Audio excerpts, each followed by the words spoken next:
तो एक्सरसाइज 6.2 का जो क्वेश्चन नंबर 6 है ये थोड़ा सा इंपॉर्टेंट है पेपर पॉइंट ऑफ व्यू से और थोड़ा सा आपके लिए कॉम्प्लिकेटेड है, लेकिन अगर आपने क्लास 8th में चैप्टर किया हो लाइट तो आपको ये समझने में कोई भी प्रॉब्लम नहीं होने वाली है, बहुत ईजी होगा आपके लिए। तो ये अगर आपने नहीं किया हुआ है तो मैं आपको लाइट जो है थोड़ा सा रिवाइज करवाता हूँ। उसमें एक छोटा सा टॉपिक क्या है हमारा कि अगर आपका ये मिरर है, ये क्या है आपका मिरर,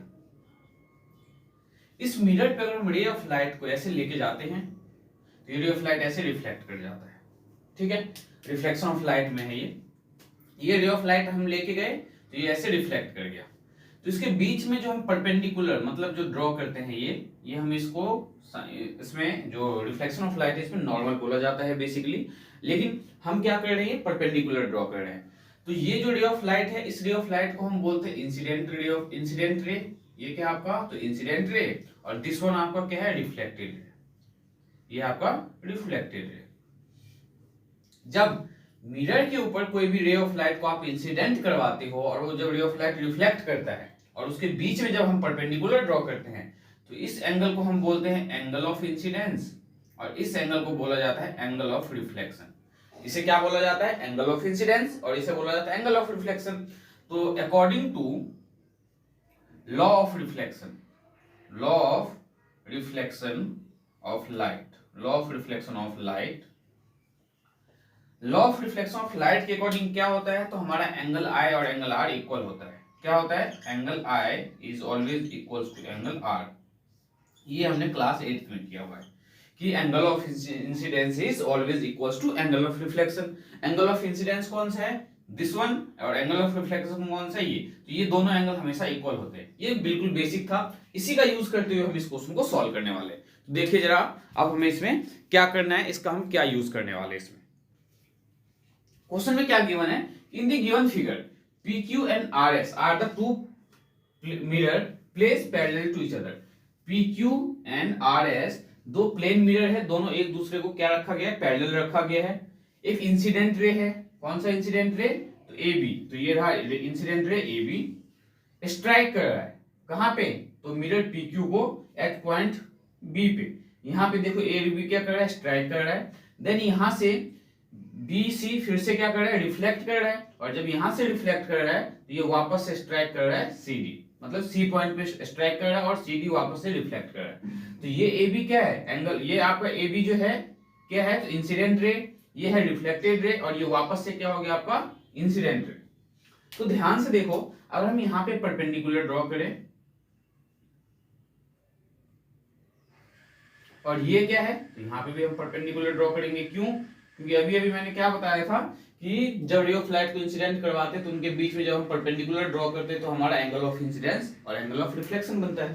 तो अब हम क्या ये बोल सकते हैं यहाँ पे ध्यान से देखना, ये आपका जो है एंगल, ये है एंगल ऑफ इंसिडेंस और ये है आपका एंगल ऑफ रिफ्लेक्शन, ठीक है। फिर ये रे ऑफ लाइट जो है यहाँ पे स्ट्राइक करते हुए वापस से बाउंस बैक हो रहा है। तो ये जो एंगल है और ये जो एंगल है ये दोनों भी क्या होंगे angle of incidence angle of reflection. अब हम इसको कैसे प्रूव करने वाले हैं तो देखिए जरा, इस पार्ट को आप रफ कर देते हैं, इसको हम सॉल्व करने वाले हैं। तो सबसे पहले हम यहाँ पे क्या लिखने वाले हैं कि एंगल, इसको हम L और इसको हम M नेमिंग कर देते हैं, ठीक है। तो लिखेंगे हम एंगल ABL किसके इक्वल तो एंगल LBC के इक्वल, एंगल LBC के इक्वल। रीजन क्या देना है आपको कि angle of incidence, angle of incidence is always equal to किसके तो एंगल ऑफ रिफ्लेक्शन के, एंगल ऑफ रिफ्लेक्शन। नाउ अब ध्यान से देखो हम क्या यूज करने वाले हैं। हमने क्या प्रूव किया कि एंगल ऑफ इंसिडेंस और एंगल ऑफ रिफ्लेक्शन इक्वल होगा। क्यों, क्योंकि ये लॉ ऑफ रिफ्लेक्शन में हमने पढ़ा हुआ है। नाउ ये जो एंगल आर है आपका एंगल कौन सा तो LBC, एंगल LBC किसके इक्वल होगा तो एंगल BCM के इक्वल होगा, ठीक है। क्यों होगा इक्वल तो ध्यान से देखो, ये क्या है परपेंडिकुलर, ये क्या है परपेंडिकुलर। जब दो लाइन परपेंडिकुलर हो मतलब दोनों के बीच में का जो डिस्टेंस है वो सेम है, तो ये एज अ ट्रांसवर्सल का काम कर रहा है बीसी, तो ये एंगल इक्वल्स टू ये एंगल ऑल्टरनेट एंगल, तो angle LBC equals to angle BCM. क्यों? तो ऑल्टरनेट एंगल।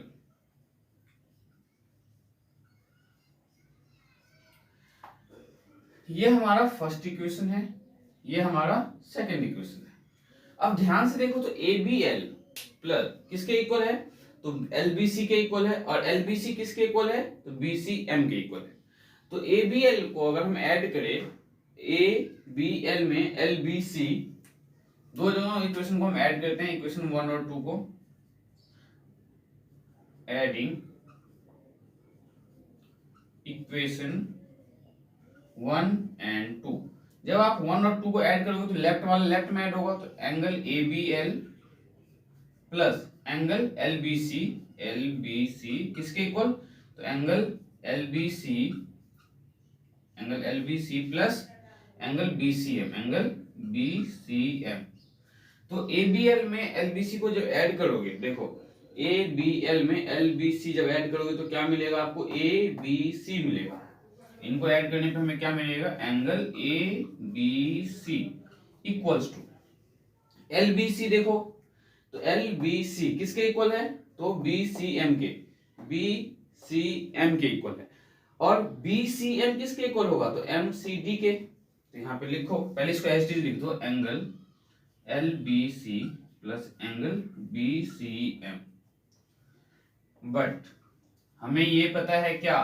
तो एंगल बी सी एम किसके इक्वल होगा? तो एंगल एम सी डी के इक्वल होगा, एम सी डी के इक्वल होगा। क्यों होगा? क्योंकि जब ये angle of incidence angle of reflection equal हो सकता है, इसका मतलब ये भी angle of incidence angle of reflection equal होगा, तो ये दोनों एंगल भी आपस में क्या होंगे? इक्वल होंगे। क्यों? तो लॉ ऑफ रिफ्लेक्शन के अकॉर्डिंग। तो एंगल बीसीएम किसके इक्वल है? एमसीडी के इक्वल है।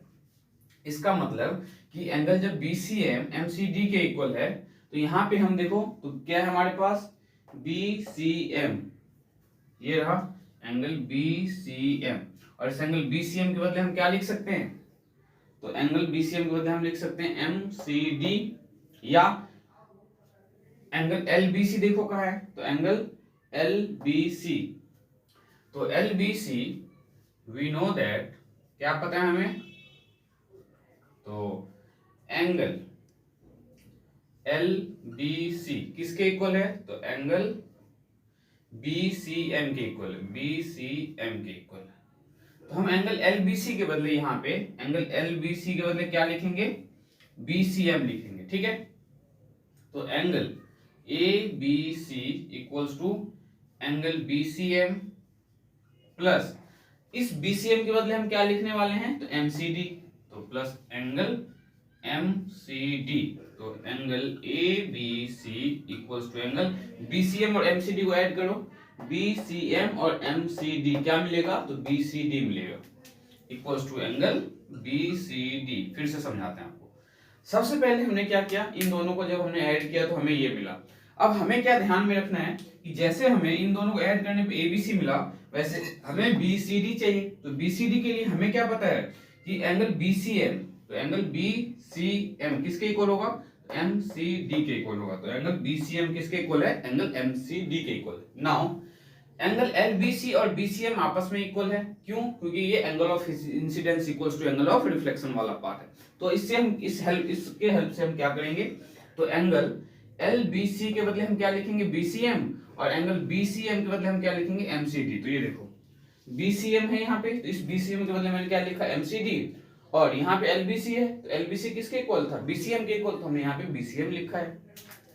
और इन दोनों को जब हमने ऐड किया तो हमें क्या मिला? बीसीडी। और एबीसी और बीसीडी देखो कहाँ पे? तो ए बी सी और बी सी डी, ये लाइन और ये लाइन, इन लाइन के बीच में ये कंप्लीट एंगल और ये कंप्लीट एंगल अगर इक्वल है, एंगल लिखो यहाँ पे, hence alternate angle are equal, hence alternate angle are equal, therefore A B is parallel to C D. A B जो है सी डी के पैरेलल क्यों है? क्योंकि ये कंप्लीट एंगल को हमने इस कंप्लीट एंगल की इक्वल प्रूव कर दिया है, और ए बी और सी डी के बीच में ये लाइन और ये लाइन क्या फॉर्म कर रहा है? Alternate angle. जब ऑल्टरनेट एंगल आपका इक्वल होगा, इसका मतलब है कि ये ऑब्वियस सी बात है कि ये दोनों लाइन आपस में क्या होंगे? पैरेलल होंगे। फिर से बता रहा हूं, अगर ये ऑल्टरनेट एंगल इक्वल है, इसका मतलब क्या होगा? कि ए बी जो है सी डी के पैरेलल है। तो उम्मीद करता हूं ये क्वेश्चन आपका बहुत ही अच्छे से क्लियर हुआ होगा। अब नेक्स्ट क्लास में मिलते हैं नेक्स्ट क्वेश्चन के साथ, एक्सरसाइज 6.3 के साथ।